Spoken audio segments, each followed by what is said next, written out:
The Path of Prosperity. Chapter 5. The Secret of Health, Success, and Power. Work, whether of brain or body, is beneficial and health-giving, and the man who can work with a steady and calm persistency, freed from all anxiety and worry, and with his mind utterly oblivious to all but the work he has in hand, will not only accomplish far more than the man who is always hurried and anxious, but he will retain his health, a boon which the other quickly forfeits. True health and true success go together, for they are inseparably intertwined in the thought realm. As mental harmony produces bodily health, so it also leads to a harmonious sequence in the actual working out of one's plans. Order your thoughts and you will order your life. Pour the oil of tranquility upon the turbulent waters of the passions and prejudices, and the tempests of misfortune, howsoever they may threaten, will be powerless to wreck the bark of your soul as it threads its way across the ocean of life. And if that bark be piloted by a cheerful and never-failing faith, its course will be doubly sure, and many perils will pass it by which would otherwise attack it.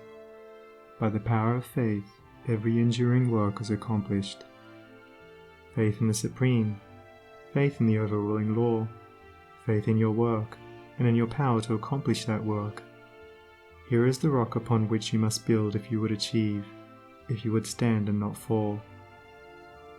To follow, under all circumstances, the highest promptings within you, to be always true to the divine self, to rely upon the inward light, the inward voice, and to pursue your purpose with a fearless and restful heart, believing that the future will yield unto you the meed of every thought and effort, knowing that the laws of the universe can never fail, and that your own will come back to you with mathematical exactitude.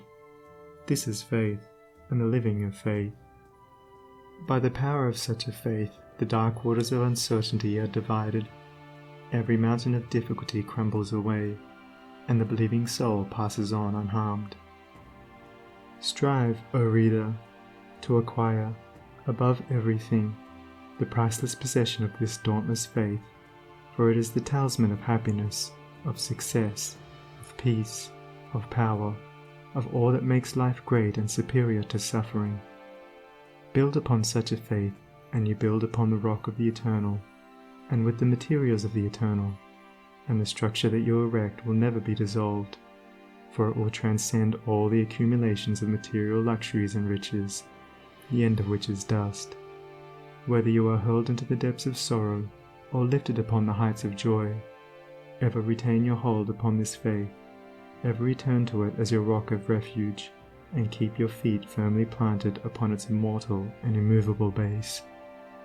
Centered in such a faith, you will become possessed of such a spiritual strength as will shatter, like so many toys of glass, all the forces of evil that are hurled against you, and you will achieve a success such as the mere striver after worldly gain can never know or even dream of.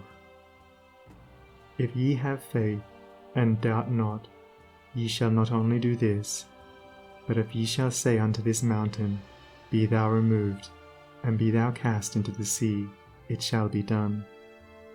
There are those today, men and women tabernacled in flesh and blood, who have realized this faith, who live in it and by it day by day, and who, having put it to the utmost test, have entered into the possession of its glory and peace.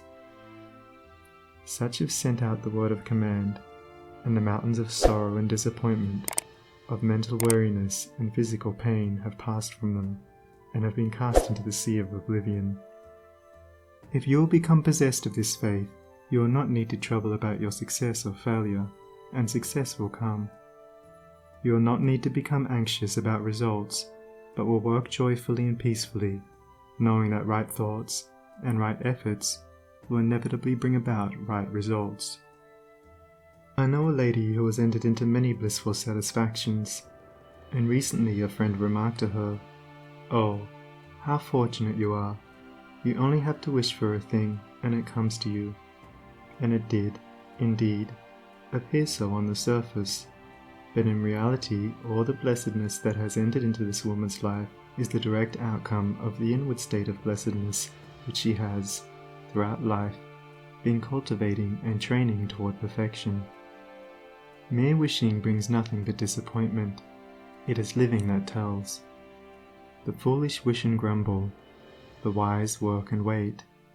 And this woman had worked without and within, but especially within upon heart and soul, and with the invisible hands of the Spirit she had built up, with the precious stones of faith, hope, joy, devotion and love, a fair temple of light, whose glorifying radiance was ever round about her.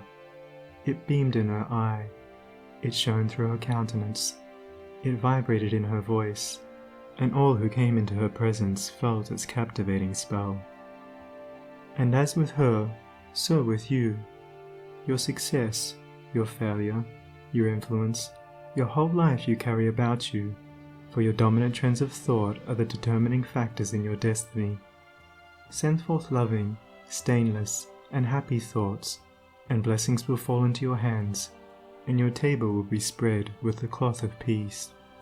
Send forth hateful, impure, and unhappy thoughts, and curses will rain down upon you, and fear and unrest will wait upon your pillow.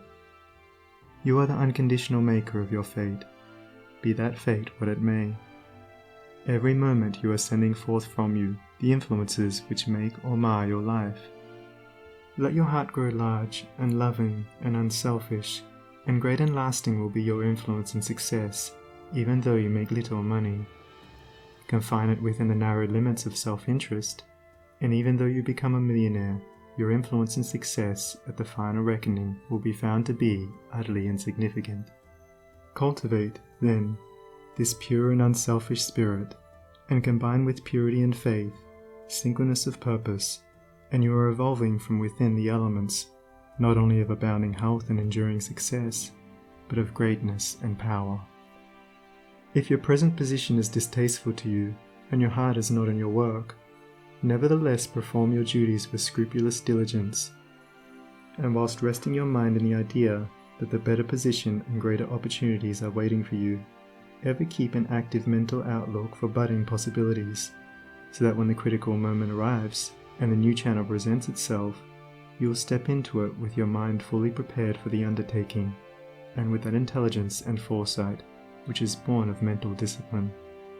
Whatever your task may be, concentrate your whole mind upon it. Throw into it all the energy of which you are capable. The faultless completion of small tasks leads inevitably to larger tasks. See to it that you rise by steadily climbing, and you will never fall. And herein lies the secret of true power. Learn, by constant practice, how to husband your resources, and to concentrate them, at any moment, upon a given point. The foolish waste all their mental and spiritual energy in frivolity, foolish chatter, or selfish argument, not to mention wasteful physical excesses.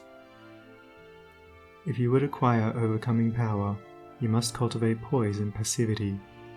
You must be able to stand alone. All power is associated with immovability. The mountain, the massive rock, the storm-tried oak, all speak to us of power, because of their combined solitary grandeur and defiant fixity, while the shifting sand, the yielding twig, and the waving reed speak to us of weakness, because they are movable and non-resistant, and are utterly useless when detached from their fellows. He is the man of power who, when all of his fellows are swayed by some emotion or passion, remains calm and unmoved. He only is fitted to command and control who has succeeded in commanding and controlling himself. The hysterical, the fearful, the thoughtless and frivolous, let such seek company, or they will fall for lack of support. But the calm, the fearless, the thoughtful, and let such seek the solitude of the forest, the desert, and the mountain top, and to their power more power will be added, and they will more and more successfully stem the psychic currents and whirlpools which engulf mankind. Thank you for watching this video. Let me know in the comments if you liked it. Remember to subscribe, like and share it to your friends. See you on the next video.